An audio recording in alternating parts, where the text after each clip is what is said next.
وہ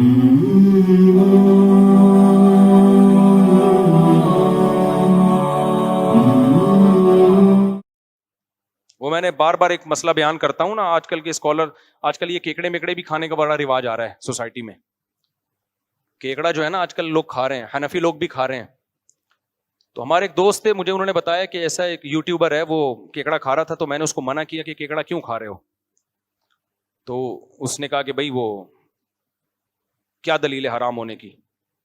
تو اس نے جواب میں کہا کہ بھائی فقہ حنفی میں حرام ہے یار، تم فقہ حنفی کو فالو کرتے ہو، پاکستان میں پیدا ہوئے تو فقہ حنفی میں نہیں کھا سکتے آپ اس کو؟ تو فوراً کیونکہ سنا ہوتا ہے انہوں نے آج کل کے منجن بیچنے والوں کو، اس نے کہا بھائی میں قرآن کو مانتا ہوں، میں حنفی وانفی کو بولو نہیں مانتا. قرآن میں ہے وَحِلَّ لَكُمْ صَيْدُ الْبَحْرِ وَطَعَامُهُ مَتَاعًا لَكُمْ وَلِلسَّيَّارَةِ، تمہارے لیے سمندر کا شکار حلال ہے، اور سمندر سے مراد ہے پانی. تو پانی کی ہر مخلوق کیا ہے بولو؟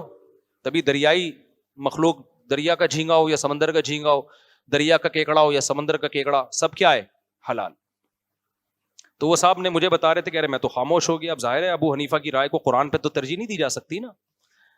لیکن وہ مجھے کہنے لگے یار لیکن سوال یہ پیدا ہوتا ہے کہ ابو حنیفہ کو اتنی واضح آیت کا نہیں پتا تھا. امام حنیفہ کے نزدیک مچھلی جائز ہے، باقی کچھ بھی جائز نہیں ہے. میں نے اس کو کہا کہ وہ جب یوٹیوبر ملے نا آپ کو، اس کو کہنا کہ اس میں آپ کی بچت تھی کہ آپ شافعی بن کے کیکڑا کھا لیتے ٹھیک ہے نا. اور جب میں دلائل دیتا آپ کو جواب نہ آتا تو آپ کہتے یار میں امام شافعی کو فالو کرتا ہوں، مفتی صاحب آپ کو نہیں، ان کا مینٹل لیول آپ سے زیادہ اچھا تھا، تو میں مکمل فقہ شافعی کو فالو کرتا ہوں. میں نے کہا اس میں اس کی بچت تھی.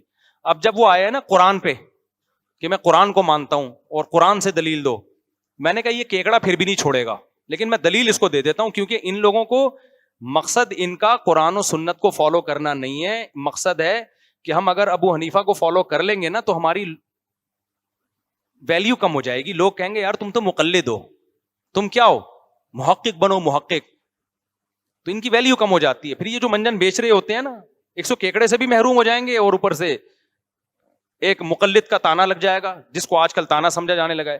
حالانکہ تقلید اس وقت بری ہے جب جاہل کی ہو رہی ہو، پھر یہ مقلد ہونا برا ہے. جیسے کہ مشرکین مکہ اپنے گمراہ باپ دادا کی تقلید کرتے تھے. اگر آپ تقلید پڑھے لکھے کی کر رہے ہو تو یہ تو مطلوب ہے بھائی، فاسألوا اہل الذکر ان کنتم لا تعلمون، تمہیں علم نہیں ہے تو اہل علم سے پوچھو. اب بعض لوگ کہتے ہیں پوچھنے کا حکم ہے، تقلید کا تھوڑی ہے. تو پوچھو، کیا فالو کرنے کے لیے پوچھو گے نا، یا اس لیے پوچھو کہ نہیں چلنا اس پہ؟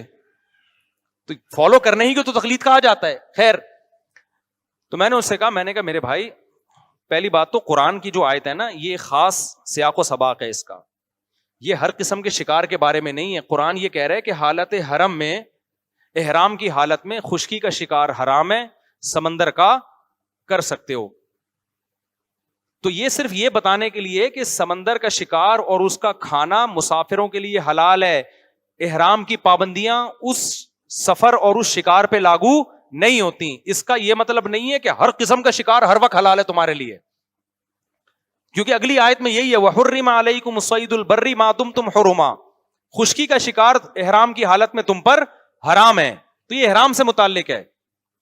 میں نے کہا باقی دوسرے دلائل کیا ہے کہ قرآن کہہ رہے تم پر مردار ہر قسم کا حرام ہے. حدیث میں 2 مردار کو مستثنیٰ کیا ہے، احلت لنا میتتان، نبی نے فرمایا ہمارے لیے 2 مردار حلال ہیں، ایک مچھلی اور ایک ٹڈی. اور یہ حدیث عملاً متواتر ہے، معنی نہیں عملاً متواتر ہے. تو 2 مردار حلال ہیں، 2 کیا ہیں؟ ایک مچھلی اور ایک کیا ہے؟ یعنی مچھلی کا ثبوت حدیث سے عملاً جو سینہ بسینہ چلا آ رہا ہے نا متواتر ہے، کیونکہ خبر واحد کو ہم قرآن کے مقابلے میں ترجیح نہیں دیتے. لیکن وہ خبر واحد جس پر تمام صحابہ کا عمل رہا ہو، تابعین کا عمل رہا ہو، وہ پھر قرآن ہی کی ٹکر کی ہو جاتی ہے، قرآن کے لیول کی ہو جاتی ہے. تو اس سے مچھلی کا ثبوت ملتا ہے ہمیں. اور یہ جو حدیث میں آتا ہے کہ سمندر کا پانی حلال ہے اور اس کا مردار حلال ہے، تو یہاں بھی مردار سے مخصوص قسم کا مردار مراد ہے، کیونکہ صحابی نے سوال پوچھا تھا کہ سمندر کے پانی سے وضو کر سکتے ہیں؟ آپ نے فرمایا کہ ہاں، اس کا پانی بھی پاک ہے اور مردار بھی کیا ہے. یعنی مطلب یہ کہ اس میں مچھلی مر جاتی ہے تو وہ مری ہوئی بھی کھا سکتے ہو، یعنی اس کو ذبح کیے بغیر بھی کھا سکتے ہو آپ. تو اس کے پانی بھی کیا ہے تمہارے لیے، اس میں بھی ناپاکی کا کوئی عنصر نہیں ہے، جب اس کا جانور تمہارے لیے حلال کر دیا گیا. تو یہ بھی ایک خاص سیاق و سباق میں اس حدیث کو بیان کیا گیا. اس کا مطلب یہ نہیں کہ سمندر میں جو نکلے کھا سکتے ہو آپ. تو میں نے کہا پھر بھی اگر ان کی سمجھ میں دلیل نہ آئے نا، فوراً وہ نکالیں گے کیڑے، کہیں گے وہ کہیں گے یہ چونکہ حنفی ہے نا تو حنفیت کا منجن بیچ رہے ہیں. فوراً نا ان لوگوں کو کچھ الفاظ ان کے اسکالرز نے سکھا دیے ہیں، کیونکہ یہ مقلد ہیں، یہ تو اپنے مسلک کو پروموٹ کریں گے. میں نے کہا ان سے کہو یہ بات جب سمجھ میں نہ آئے نا ان سے کہ حدیث میں تو 2 مردار کے حلال ہونے کا تذکرہ ہے، اور ایک اور دلیل کہ کسی ایک صحابی سے کیکڑا کھانا دکھا دو ہمیں، یا جھینگا کھانا بھی دکھا دو آپ، مچھلی کے علاوہ کسی ایک صحابی سے کوئی ضعیف سندی دکھا دو کہ انہوں نے سونگا بھی ہو اس کو، ٹھیک ہے نا، کھانا تو دور کی بات، کوئی دکھا دو آپ. تو اس لیے ابو حنیفہ کا موقف بہت مضبوط ہے. اتنے مضبوط موقف کے بعد بھی ہم کہتے ہیں جو امام شافعی کو فالو کر رہا ہے پھر بھی وہ کیا ہے، لیکن پورا فالو کرے، پھر صرف کیکڑا کھانے کے لیے فالو نہ کرے، وہ کہ کیکڑا کھانے کے لیے شافعی بن جاتا ہے اور باقی چیزوں میں جب بغیر ولی کے بچی کی شادی کرنی، بچی بھگانی ہوتی ہے تو پھر وہ حنفی بن جاتا ہے. تو اب کیا مسئلہ ہے؟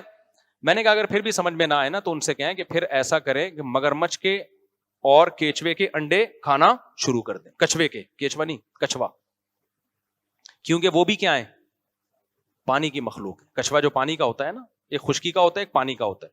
پانی کا کچھوا جیسے کیکڑا کچھ پانی میں بھی رہتا ہے، زیادہ ٹائم پانی میں گزارتا ہے، ایسے ہی کچھوا اور مگرمچھ زیادہ ٹائم کہاں گزارتے ہیں، پانی میں. کبھی کبھار آپ کی خوراک کا حصہ بننے کے لیے اور یہ شو کرنے کے لیے کہ آپ واقعی قرآن کو قرآن مانتے ہیں، صرف آپ احل لکم صید البحر والی آیت سے استدلال کر کے صرف آپ کیکڑے کو حلال نہیں قرار دیتے، بلکہ اس آیت کے مطابق آپ اگر مگرمچھ اور کچھوے کو بھی حلال سمجھتے ہیں تو یہ شو کرانے کے لیے کچھوا کبھی کبھار سمندر سے باہر تشریف لاتا ہے کہ آپ اس کو پکڑیں اور اس کو بغیر ذبح کیے، کیونکہ مردار حلال ہے نا، اس کا مردار تو بغیر ذبح ہوتا، آپ مگرمچھ بھی کھائیں اور بولو کچھوا بھی کھائیں. اور اس پر بھی پوری امت کا اجماع ہے کہ جو جانور حلال ہے اس کے انڈے بھی کیا ہیں، تو آپ کچھوے کے انڈے بھی کھائیے، اس پہ ولاگ بنائیں، مگرمچھ بھی کھائیے، اس پہ بھی کیا کریں، ولاگ بنائیں. اور جب کوئی آپ سے پوچھے کہ فقہ حنفی میں یہ ناجائز ہے تو آپ بولیں میں قرآن مانتا ہوں، میں آج کل کے مذہبی اسکالرز کو اور یہ منجنوں کو نہیں مانتا. اتنے انڈے پڑیں گے نا وہی کچھوے کے آپ کے سر پہ، اتنے انڈے پڑیں گے، لوگ بولیں گے ہمارے بچوں کو بگاڑ رہا ہے یہ. میں سمجھا پا رہا ہوں اپنی بات کہ نہیں سمجھا پا رہا؟ لیکن آپ دیکھ لو ان لوگوں کی باتوں کو، ایسا لگتا ہے جیسے یہی جانتے ہیں قرآن. ہم نے 8 سال نا مدرسے میں منجن بیچا بیٹھ کے، ہم نے 8 سال کیا کیا ہے، منجن بیچا ہے.